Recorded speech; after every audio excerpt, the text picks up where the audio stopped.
అన్నా సీనన్నా good morning అన్నా. Good morning అన్న బాగున్నారు అన్న. నేను లైవ్ నుంచి మాట్లాడుతున్నాను. బట్టికి జరిగినటువంటి అవమానం గురించి లైవ్లో ఉండి మాట్లాడుతున్నాను.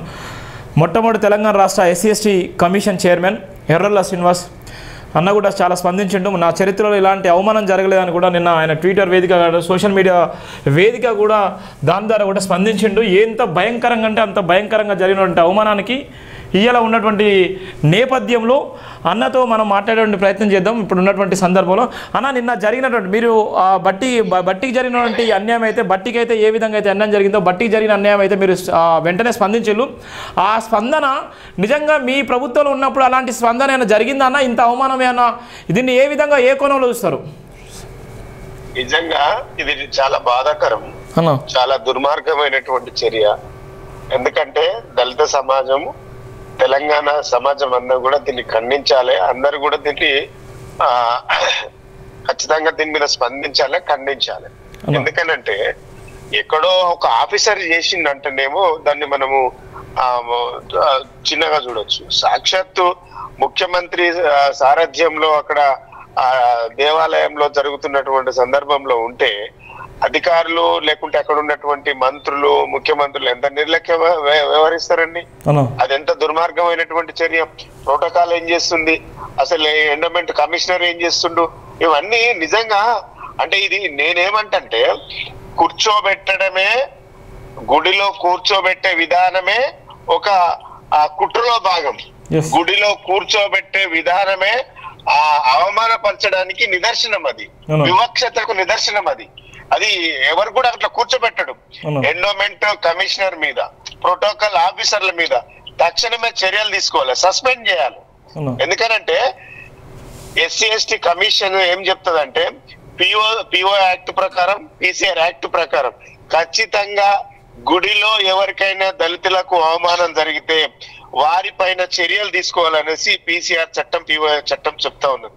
కాబట్టి దాన్ని బేస్ చేసుకొని ఎవరైతే బాధితులు ఉన్నారో నేను ఈ రోజు మీ వేదిక, మీ టీవీ ఛానల్ వేదిక డిమాండ్ చేస్తా ఉన్నా, అధికారులు ఎవరైతే ఉన్నారో వెంటనే వారి మీద ఎస్సీ ఎస్టీ అట్రాసిటీ కేసు పెట్టి ఖచ్చితంగా వాళ్ళను కేసు పెట్టి వారిని అరెస్ట్ చేయాల్సినటువంటి అవసరం ఉంది. ముఖ్యమంత్రి గారు అక్కడే ఉంటారు. ముఖ్యమంత్రికి తెలియదా నువ్వు రెండే చర్యలు వేస్తారు ఎట్లేస్తారు? రెండు విషయాలు గమనించాలి ఇక్కడ తెలంగాణ సమాజం. ముఖ్యమంత్రి గారు తర్వాత ఉప ముఖ్యమంత్రి ప్రోటోకాల్ లో తీసుకుంటే ఇలా కోమటిరెడ్డి వెంకటరెడ్డి ఎట్లా కూర్చుంటాడు? ముఖ్యమంత్రి తర్వాత ప్రోటోకాల్ ఎవరు కూర్చోవాలి? ఉప ముఖ్యమంత్రి కూర్చోవాలి. ఉప ముఖ్యమంత్రి కూర్చున్న తర్వాత ఒకవేళ కూర్చోవాల్సి వస్తే ఎండోమెంట్ మినిస్టర్ ఎవరు? కొండా సురేఖ గారు. కొండా సురేఖకు సీట్ ఉండదు, బీసీ. ఎస్సీ బట్టి విక్రమార్కకు ఉండదు. అంటే ఏం జరుగుతుంది ఈ రాష్ట్రంలో? అంటే ప్రోటోకాల్ లేదు, అంటే కులం బేసిక్ గా మాత్రమే పరిపాలన జరుగుతుందనడానికి నిన్నటి యాదాద్రి దేవాలయంలో జరిగినటువంటి సంఘటన నిలువెత్తు నిదర్శనం అనడానికి తెలంగాణ ప్రజలు ఆలోచన చేయాలి. కాంగ్రెస్ పార్టీ చేస్తున్నటువంటి విధానం అంటే ఒక వ్యవస్థ పాలన నడుస్తున్నదా, లేదంటే రాజ్యాంగబద్ధమైనటువంటి పరిపాలన నడుస్తున్నదా? ఏం జరుగుతుంది అసలు? అంటే అగ్రకుల పెద్దలకేమో పెద్ద పెద్ద కుర్చీలు వేస్తారు, అణగారిన వర్గాలకేమో కుర్చీలు లేకున్నా సరే అడ్జస్ట్ అవుతారని అనుకుంటుంది ఈ ప్రభుత్వం. అన్న గతంలో ముర్మా గారికి ఇదే అవమానం జరిగింది. అది ఎక్కడో జరిగినటువంటి బీహార్లో కూడా గతంలో రామ్నాథ్ కోవింద్ కూడా ఇదే సంఘటన జరిగింది బీజేపీ హయాంలో. తెలంగాణ రాష్ట్రానికి వచ్చేసరికి ఇలాంటి సంఘటన మనకు జరుగుతానే ఊహించుకున్నారా తెలంగాణ ప్రజలు? ఎవరు ఊహించరు. ముఖ్యమంత్రి గారు అది ఆలోచన చేయాలి. నేనేమనుకుంటున్నా, ముఖ్యమంత్రి గారు చొరవ తీసుకొని ఇట్లాంటి జరిగిన సంఘటనల మీద ముఖ్యమంత్రి స్పందించి అధికారుల మీద చర్యలకు ఆదేశాలు ఇవ్వాలి. ఇది మంచి పరిణామం కాదు. ఇది సమాజంలో నెగిటివ్ పోయేటువంటి అవకాశం ఉందని ఇమ్మీడియట్లీ స్పందించాల్సి ఉండే ముఖ్యమంత్రి గారు. ముఖ్యమంత్రి ఎందుకు స్పందిస్తలేడు? ఇలా ఇది అంటే ఏదో చిన్న స్థాయి అంటేనేమో ఆలోచించవచ్చు. ఒక రాష్ట్ర ఉప ముఖ్యమంత్రి పదవిలో ఉన్నటువంటి వ్యక్తులకు, దళిత వ్యక్తికి జరుగుతున్నటువంటి అవమానం ఇది. కాబట్టి ఇది ఒక దళిత ఉప ముఖ్యమంత్రికి జరిగినటువంటి అవమానాలే ఇలా రాష్ట్ర స్థాయిలో గిట్లుంటే గ్రామాలల్లా, జిల్లాలల్లా, మస్తీలల్లా జరిగేటువంటి అవమానాలు ఎట్లుంటాయి ఈ ప్రభుత్వంలో మనం ఆలోచించవచ్చు. డెఫినెట్ గా ప్రతి దళిత బిడ్డ, చదువుకున్నటువంటి మేధావులు, ఎవరైతే అనగారిన వర్గాలకు సంబంధించినటువంటి ఐక్యవేదిక సంఘాలు ఉంటాయో స్పందించాల. వాస్తవాలు ఏందో ప్రజలకు చెప్పాలి.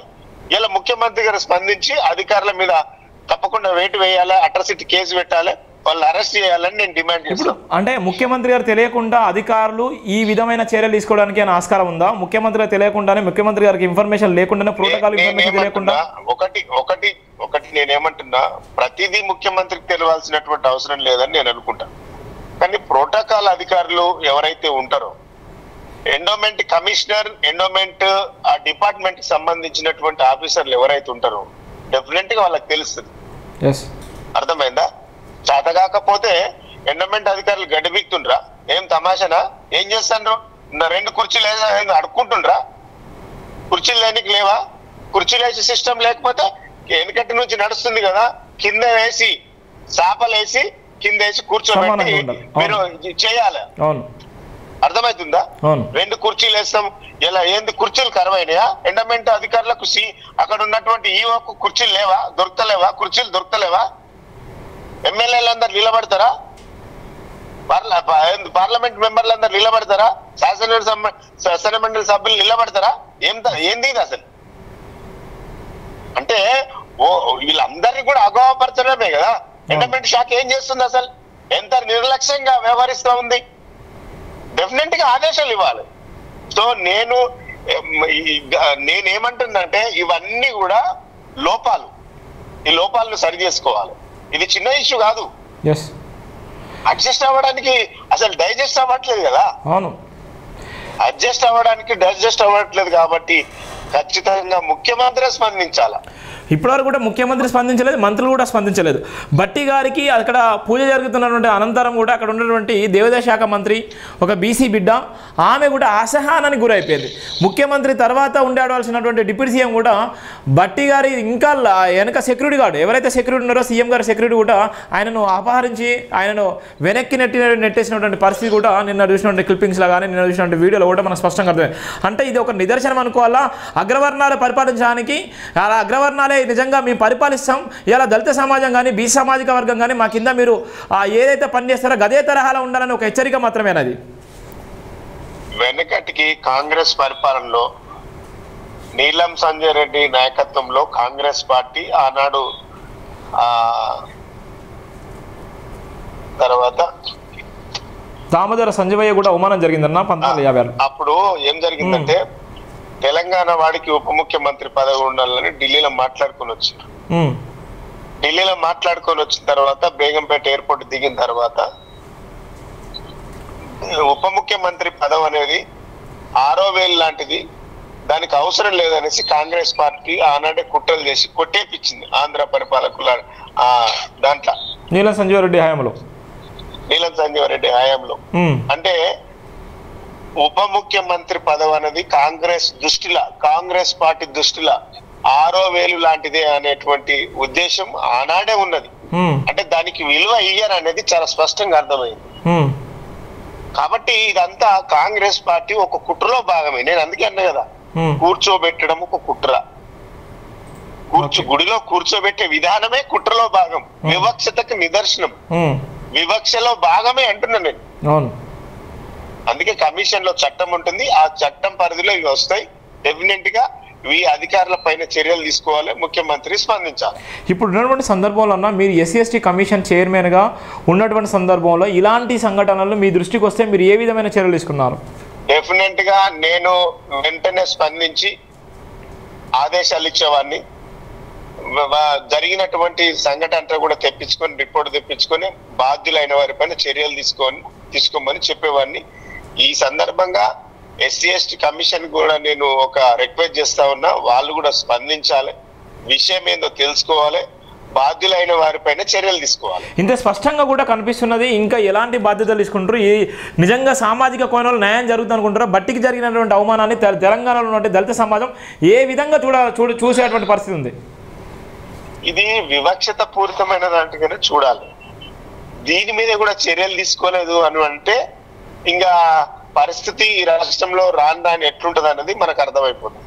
దాని మీద సవరణలు వివరణలు జరగలేదు అనుకోండి, అంటే ఈ రాష్ట్రంలో పరిస్థితులు మాకు ఎదురు ఎవడు లేడు అనేటువంటి భావన పోతుందనడానికి ఒక నిదర్శనం.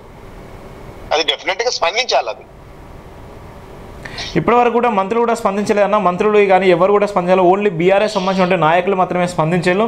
ఇలా బీఆర్ఎస్ వాళ్ళు ఇది దీన్ని అలసిగా చూసుకొని ఒకటే ఇలా బీఆర్ఎస్ స్పందించింది, బీఆర్ఎస్ వాళ్ళే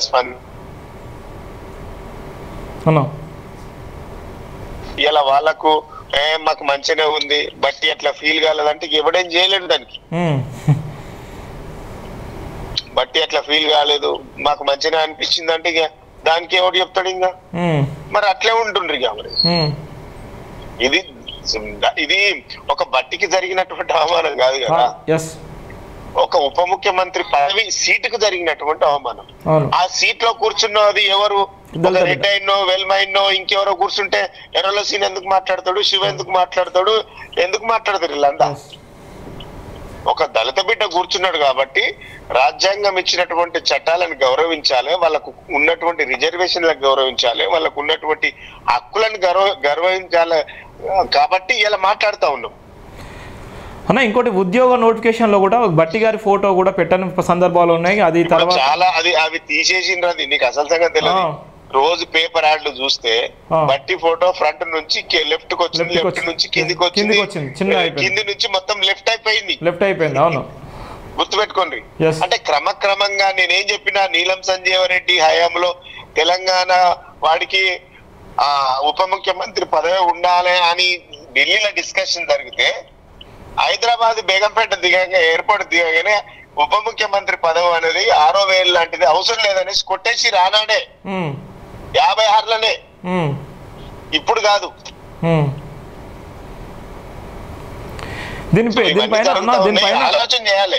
దీనిపైన రాహుల్ గాంధీ కానీ లేకపోతే ఏమన్నటువంటి గడ్కే గారు కానీ ఏమన్నా స్పందించేటువంటి పరిస్థితి ఉంటుందా? ఎందుకంటే క్రియాశీలకంగా జాతీయ అధ్యక్ష హోదాలో ఉన్నటువంటి ఒక ఎస్సీ సామాజిక కాంగ్రెస్ పార్టీ స్పందిస్తుందని నేను అనుకోను. ఎందుకంటే కాంగ్రెస్ పార్టీ స్పందించదు. ఇలా ప్రజలు స్పందించిన దాని మీదనే స్పందిస్తలేరు. వాళ్ళు ఎందుకు స్పందిస్తారు? దళిత సంఘాలు ప్రజాక్షేత్రంలో ఉన్నటువంటి నాయకులు మాట్లాడితేనే స్పందించట్లేదు. వాళ్ళు దీని మీద స్పందించరు, వాళ్ళు దీన్ని లైట్ గా తీసుకుంటారు, దీన్ని సస్టైన్ చేయాలన్న దాంట్లో ఉంటారు. కాబట్టి నేను వీళ్ళు స్పందిస్తారని అనుకోను. డెఫినెట్ గా ముఖ్యమంత్రి చొరవ తీసుకోవాలి, అధికారుల పైన చర్యలు తీసుకోవాలి. ఓకే అన్న, థ్యాంక్ యూ సో మచ్ అన్న. జై భీమ్ అన్న, థ్యాంక్ యూ.